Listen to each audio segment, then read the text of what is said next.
Muito mesmo. E como a gente fala de informação, como estar por dentro de notícias bem fundamentadas? Porque as notícias são lançadas aí, estão em todos os jornais, mas como estar? Mas a pergunta é, o que é uma notícia bem fundamentada, né? Então vamos lá. Então não é tão fácil assim. Eu vou tentar expor em poucas palavras o que eu penso.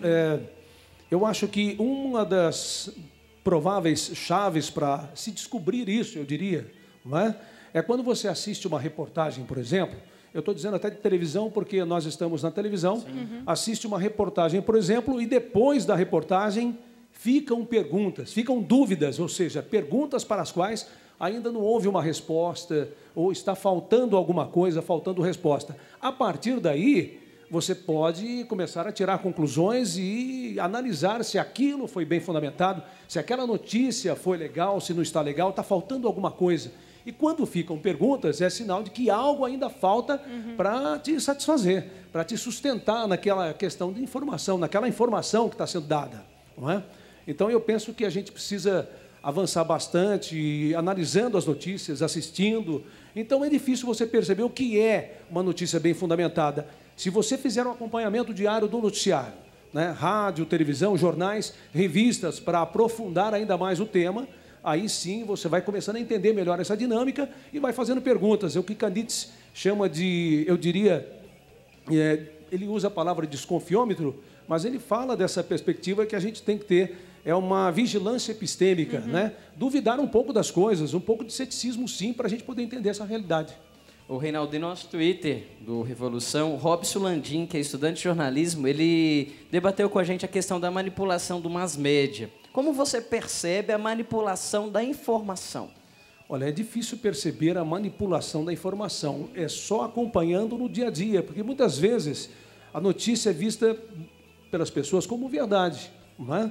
Você dá notícia e as pessoas estão à frente da televisão passivamente recebendo a informação. Fica mais fácil dela absorver aquilo sem muitos questionamentos, né? A não ser quando você diz algo estranho e ela acorda para aquilo e começa a questionar.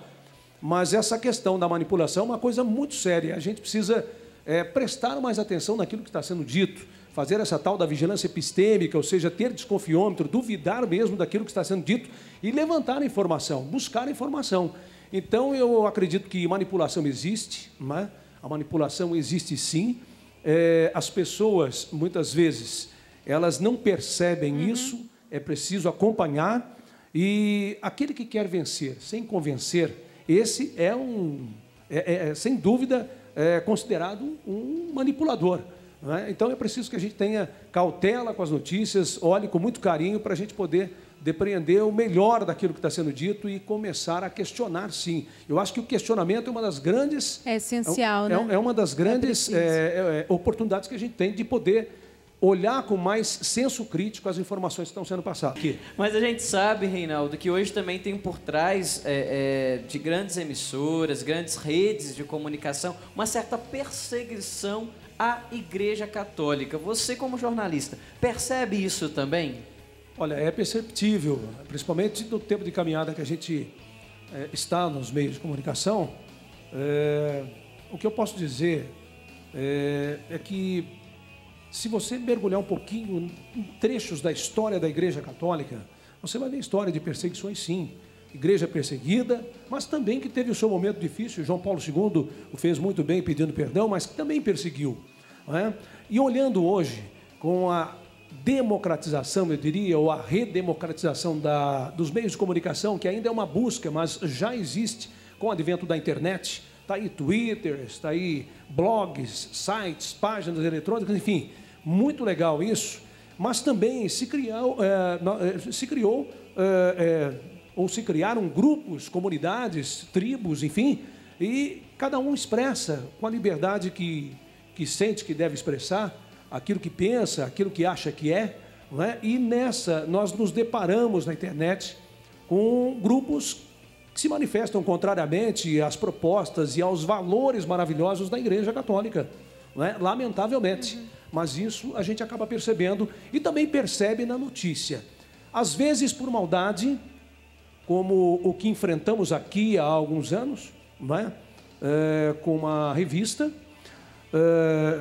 eu tive a oportunidade de passar pela assessoria, fiquei um tempo e nós, durante 3 dias, ciceroneamos, vamos dizer assim, um jornalista, né, de uma grande revista de circulação nacional, mas também percebemos que há falta de informação de muitos jornalistas despreparados, que não procuram saber, né, o termo correto de algumas palavras que nós utilizamos e que a igreja é muito rica nisso, né, e aí fica um pouco distorcido, fica deturpado e acaba comprometendo aquela notícia que podia ser maravilhosa, acaba comprometendo a qualidade da informação que ele está levando através da revista. Isso acaba distorcendo e é triste e lamentável. E como ter uma atitude ativa diante do que vemos, ouvimos, diante de tudo isso? Através desses meios também é uma forma da gente ter uma atitude, mas também como ter essa atitude diante de tanta situação? Então, para bem julgar, eu penso que não basta ver, é preciso olhar. Não é?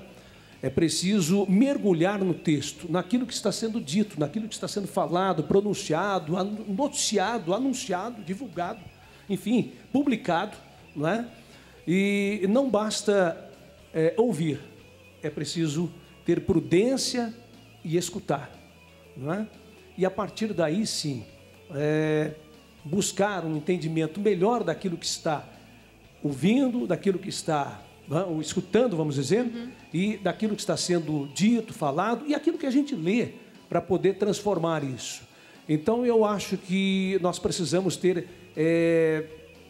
um dever, né, de olhar ter olhos de lince mais aguçados, para a gente poder entender a dinâmica do processo da construção da notícia, que muitas vezes acaba chegando de uma forma perniciosa, eu diria, perigosa aos nossos lares, não é?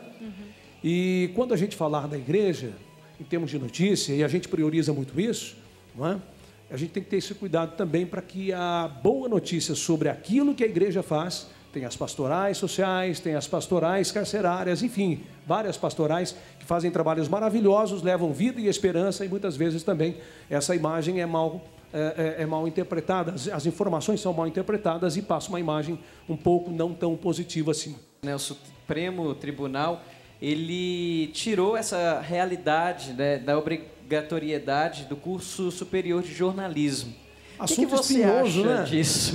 É um assunto espinhoso. A gente tem que cutucar aqui. É um assunto polêmico. Eu vejo o seguinte, que eu penso que, e eu creio que alguns ministros pensaram dessa forma, que a obrigatoriedade do diploma de jornalismo, ele acaba ferindo o direito à expressão, a liberdade do direito à expressão por parte das pessoas, do cidadão brasileiro, não é? E eu não vejo dessa forma e acho até que outros profissionais de outras áreas podem sim ingressar para trabalhar com jornalismo, né? Inclusive o próprio estudante de jornalismo, o jornalista, desde que tenha um preparo, e eu acho até que vale uma especialização de 1 ano ou 2 anos, uma especialização técnica. Não é? Por que técnica? Porque jornalismo tem a técnica, mas não dá para fazer jornalismo sem teoria, e a gente tem que aprender um pouco isso. Então, para que os estudantes de jornalismo, né, e aqueles que estão estudando, ou aqueles que pensavam em ingressar na faculdade, não desanimem, né, é importante e vale a pena estudar sim. Não é?